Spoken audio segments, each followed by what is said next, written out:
بسم اللہ الرحمن الرحیم اللہم لک الحمد کما ینبغی لجلالی وجہک وعظیم سلطانک بلغ العلا بکمالہ کشف الدجی بجمالہ حسنت جمیع خصالہ صلوا علیہ وآلہ اللہم صلی وسلم علی نبینا محمد وعلى آلہ وصحبہ اجمعین۔ النبی اولی بالمؤمنین من انفسہم وازواجہ امہاتہم۔ نبی صلی اللہ علیہ وسلم مومنوں پر ان کی جانوں سے زیادہ حق رکھتے ہیں اور ان کی بیویاں مومنوں کی مائیں ہیں۔ سورہ الاحزاب آیہ نمبر 6۔ کائنات کے لوگوں پر اللہ رب العزت کے بے شمار احسانات میں سے سب سے بڑا احسان بعثت نبوی ہے۔ وہ بلا شبہ پوری کائنات کے لیے رحمت بن کر تشریف لائے۔ جب بدر کے قیدی آئے تو اس دور کی عام روایت کے مطابق ان کو قتل کر دینا چاہیے تھا۔ سیدہ عمر فاروق رضی اللہ عنہ بھی یہی چاہتے تھے، مگر اللہ کے رسول صلی اللہ علیہ وسلم نے اس امید پر کہ یہ لوگ بعد میں مسلمان ہو جائیں گے قیدیوں سے فدیہ لینا قبول کر لیا تاکہ اسلامی ریاست کے مالی حالات کچھ بہتر ہو جائیں۔ فدیے کی مقدار 1000 درہم سے 3000 درہم تک تھی۔ مکہ میں جب فدیہ لے کر قیدیوں کو رہا کرنے کی خبر پہنچی تو ہلچل مچ گئی۔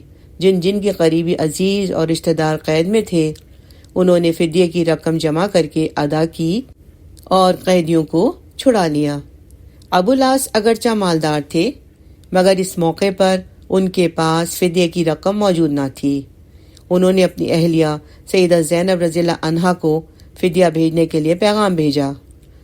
پیکر و وفا سیدہ خدیجہ رضی اللہ عنہا کی صاحبزادی سیدہ زینب رضی اللہ عنہا نے اپنے خاوند کو رہا کرانے کے لیے کچھ مال اکٹھا کیا۔ مال پورا نہ ہوا تو انہوں نے اپنا وہ ہار گلے سے اتارا جو ان کی والدہ محترمہ نے شادی کے وقت پہنایا تھا۔ یہ ہار دراصل سیدہ خدیجہ رضی اللہ عنہا کا تھا جو ماں نے امامتے کے جذبے سے اپنی لاڈلی بیٹی کو تحفے میں دیا تھا۔ مکہ مکرمہ سے فدیہ لے کر لوگ مدینہ منورہ پہنچے۔ اس میں زینب رضی اللہ تعالی عنہ کا قاصد بھی تھا۔ آپ صلی اللہ علیہ وسلم نے اس ہار کو دیکھا تو سیدہ خدیجہ رضی اللہ عنہا کی وفائیں یاد آ گئیں۔ زمانہ رفاقت کی یادیں ذہن مبارک میں جھلملانے لگیں۔ سیدہ عائشہ صدیقہ رضی اللہ عنہا فرماتی ہیں کہ جب اہل مکہ نے اپنے قیدیوں کے فدیے کے مال اور اسباب بھیجا تو سیدہ زینب رضی اللہ عنہا نے بھی اپنے خاوند ابو العاص کے فدیے میں وہی ہار بھیجا جو سیدہ خدیجہ رضی اللہ عنہا نے رخصتی کے وقت انہیں دیا تھا۔ آپ صلی اللہ علیہ وسلم نے جب یہ ہار دیکھا تو آپ صلی اللہ علیہ وسلم پر رقت طاری ہو گئی اور ارشاد فرمایا، اگر مناسب سمجھو تو زینب کا قیدی چھوڑ دو اور اس کا ہار اسے واپس کر دو۔ صحابہ کرام رضی اللہ عنہم تو آپ صلی اللہ علیہ وسلم کی خوشی اور رضامندی کے مواقع تلاش کرتے رہتے تھے، چنانچہ بغیر کسی تردد کے ان سب نے آپ صلی اللہ علیہ وسلم کی یہ بات خوش دلی سے قبول کر لی۔ قیدی کو رہا کرنے کا حکم ہوا تو آپ صلی اللہ علیہ وسلم نے ابو العاص سے وعدہ لے لیا کہ وہ مکہ پہنچ کر زینب رضی اللہ عنہا کو مدینہ بھیج دیں گے۔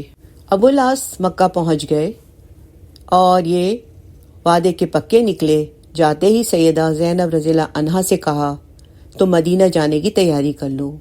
ادھر رسول اللہ صلی اللہ علیہ وسلم نے سیدنا زید بن حارثہ رضی اللہ عنہ اور ایک انصاری صحابی کو ایک ایسے مشن پر روانہ فرمایا جو خطرات اور خدشات سے بھرپور تھا، اس لیے کہ اگرچہ ابو العاص تو سیدہ زینب رضی اللہ عنہا کو بھیجنے پر آمادہ تھے مگر دیگر کفار مکہ کی جانب سے سخت مزاحمت متوقع تھی۔ آپ صلی اللہ علیہ وسلم نے ان دونوں ساتھیوں سے فرمایا تم دونوں مکہ کے قریب بطن یحجج کے مقام پر زینب کا انتظار کرنا۔ زینب جب وہاں آ جائیں گی تو انہیں ساتھ لے آنا۔ سیدہ زینب نے آہستہ آہستہ مدینہ جانے کی تیاری شروع کر دی۔ اس موقع پر ابو سفیان کی بیوی ہند نے انہیں پیشکش کی کہ اگر زیادہ راہ کے لیے کوئی ضرورت ہو تو وہ اسے پورا کرنے کے لیے تیار ہے، مگر سیدہ زینب رضی اللہ عنہا نے اسے ٹال دیا۔ بدر کی لڑائی کو 1 ماہ کا عرصہ گزر چکا تھا۔ قریش کو یہ صدمہ کسی صورت بھولنے والا نہ تھا۔ ان کے گھر گھر میں کوہرام مچا ہوا تھا۔ ان کے شعراء لوگوں کو غیرت اور جاہلی عصبیت کو اپنے کلام کے ذریعے ابھار رہے تھے اور مسلمانوں کے خلاف فضا گرم کر رہے تھے۔ ان حالات میں یہ ممکن ہی نہ تھا کہ مدینہ منورہ کا کوئی مسلمان مکہ مکرمہ آ جائے۔ چنانچہ آپ صلی اللہ علیہ وسلم کی ہدایت کے مطابق زید بن حارثہ رضی اللہ عنہ اپنے انصاری ساتھی کے ساتھ مکہ سے قریب 13 کلومیٹر کے فاصلے پر بطن یعجج میں سیدہ زینب رضی اللہ عنہا کا انتظار کرنے لگے۔ ابو العاص نے اپنے بھائی کنانہ بن ربیع سے کہا کہ سیدہ زینب رضی اللہ عنہا کو بطن یعجج پہنچا دیں۔ اس زمانے کا دستور تھا کہ شرفا کی خواتین حوض پہ سفر کرتی تھیں۔ معزز خواتین کا یہ امتیازی نشان ہوا کرتا تھا۔ کنانہ نے سیدہ زینب رضی اللہ عنہا کو نہایت احترام کے ساتھ حوض میں سوار کیا۔ بیٹی امامہ رضی اللہ عنہا بھی ہمراہ تھیں۔ دوسرے اونٹ پر خود سوار ہوا، تیر اور ترکش ساتھ لیا، بطن یعجج کی طرف چل دیا۔ دوپہر کا وقت تھا۔ مکہ پر ہو کا عالم طاری تھا، کیونکہ دوپہر کے وقت گرمی کی وجہ سے عرب کے لوگ بہت کم سفر کیا کرتے تھے۔ خیال یہی ہوگا کہ لوگوں کو سیدہ زینب رضی اللہ عنہا کے مدینہ جانے کا علم نہ ہو سکے گا۔ 2 اونٹوں کا مختصر سا قافلہ مکہ مکرمہ کے باہر ذی طویٰ میں پہنچا تو قریش کے کچھ بدقماش ان کے پیچھے آ گئے۔ حبار بن اسود ان کا لیڈر تھا۔ ان لوگوں نے سیدہ زینب رضی اللہ عنہا کے اونٹ کے گرد گھیرا ڈال دیا۔ حبار نے اونٹ کو نیزہ مارا، اونٹ تڑپا تو سیدہ زینب رضی اللہ عنہا زمین پر گر پڑی۔ سیدہ حاملہ تھیں، گرنے کی وجہ سے حمل ساقط ہو گیا۔ سیدہ زینب رضی اللہ عنہا کے دیور کنانہ نے جب یہ زیادتی دیکھی تو اس نے ترکش سنبھال کر نشانہ باندھ دیا۔ ان کو للکارا، خبردار اگر کسی نے آگے بڑھنے کی کوشش کی۔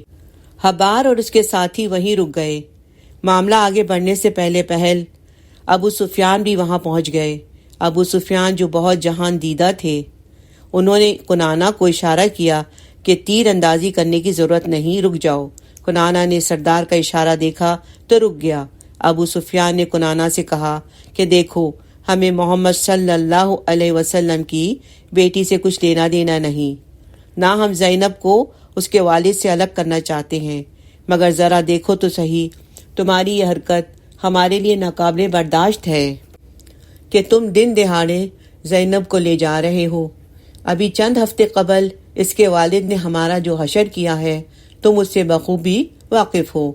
اس حالت میں تم اسے مکہ لے جاتے ہو تو لوگ یہی کہیں گے کہ قریش اتنے بزدل ہو گئے اور مغلوب ہو چکے ہیں کہ ان کے سامنے کھلم کھلا عورتیں روانہ کی جاتی ہیں اور وہ دم نہیں مار سکتے۔ اس میں ہم سب کی بدنامی ہے۔ میرا تمہیں مشورہ ہے کہ زینب کو ابھی واپس گھر لے جاؤ، چند روز کے بعد رات کی تاریکی میں اس کو لے جانا، تمہیں کوئی پریشانی نہیں ہوگی۔ کنانہ بھی سمجھدار آدمی تھے، اس نے موقع کی نزاکت کو سمجھا اور ابو سفیان کے مشورے پر عمل کرتے ہوئے سیدہ زینب رضی اللہ عنہا کو واپس گھر لے آئے۔ سیدہ زینب رضی اللہ عنہا کے ساتھ جو برا سلوک ہوا اس پر ہند نے سخت رد عمل ظاہر کیا۔ یہ درست ہے کہ وہ اللہ کے رسول صلی اللہ علیہ وسلم کی اس وقت سب سے بڑی دشمن تھی، مگر وہ ایک بااثر خاتون تھی۔ وہ ابو سفیان کی بیوی اور عتبہ بن ربیہ کی بیٹی تھی۔ اس نے حبار اور اس کے ساتھیوں کو برا بھلا کہا اور انہیں بزدلی کا طعنہ دیا اور غیرت دلاتے ہوئے کہا، لڑائی کے دوران تو تم بھیگی بلی بن جاتے ہو اور اگر کوئی عورت اپنے باپ سے ملنے مدینہ جاتی ہے تو بڑے بہادر بن جاتے ہو۔ سیدہ زینب رضی اللہ عنہا دوبارہ اپنے گھر آئیں۔ سفر کی تیاری تو پہلے ہی سے مکمل تھی۔ چند دن گزارے تو مکہ مکرمہ میں اس واقعے کے حوالے سے امن ہو گیا۔ لوگوں کی زبانیں بند ہو گئیں۔ کنانہ نے ایک مرتبہ پھر مناسب موقع دیکھ کر سیدہ زینب رضی اللہ عنہا کو حوض پہ بٹھا دیا، مگر اس بار دن کے وقت نہیں بلکہ رات کے وقت، رازداری سے، اور وہ مکہ مکرمہ سے نکلا اور سیدہ زینب رضی اللہ عنہا کو زید بن حارثہ رضی اللہ عنہ اور ان کے انصاری ساتھی جو بطن یاجج میں ٹھہرے ہوئے تھے ان کے حوالے کر کے واپس آ گیا۔ وہ پروگرام کے مطابق سیدہ زینب رضی اللہ عنہا کو لے کر مدینہ طیبہ روانہ ہو گئے۔ اس طرح سیدہ زینب رضی اللہ عنہا بڑے پرخطر اور المناک سفر کے بعد ہجرت کر کے اپنے والد گرامی کے پاس پہنچ گئیں۔ آپ صلی اللہ علیہ وسلم نے نہایت مسرت ہو کر اپنی پیاری بیٹی کا استقبال کیا۔ مدینہ طیبہ میں سیدہ زینب رضی اللہ عنہا کی دلچسپی کے کئی سامان موجود تھے۔ ان کے والد تھے، ان کی بہنیں اور ان کی اپنی بیٹی ماما اور بیٹا علی رضی اللہ عنہما تھے۔ سیدہ ماما رضی اللہ عنہا اپنے نانا کو خوب پیاری تھی۔ سیدہ زینب رضی اللہ عنہا کے ساتھ مکہ مکرمہ میں جو سلوک ہوا اس سے اللہ کے رسول صلی اللہ علیہ وسلم کو نہایت رنج ہوا۔ آپ صلی اللہ علیہ وسلم نے صحابہ کرام رضی اللہ عنہم کو حکم دیا کہ اگر حبار بن اسود کہیں مل جائے تو اسے قتل کر دو۔ وقت تیزی سے گزرتا چلا گیا۔ ابو العاص نے اپنی اہلیہ کو مدینہ منورہ بھجوا تو دیا مگر ان کی وفائیں نہ بھول پائے۔ رضی اللہ عنہ ورضوا عنہ۔ اللہم صلی علی سیدنا محمد وعلی آل سیدنا محمد وعلی اصحاب سیدنا محمد وعلی انصار سیدنا محمد وعلی ازواج سیدنا محمد وعلی ذریت سیدنا محمد وسلم تسلیما کثیرا کثیرا۔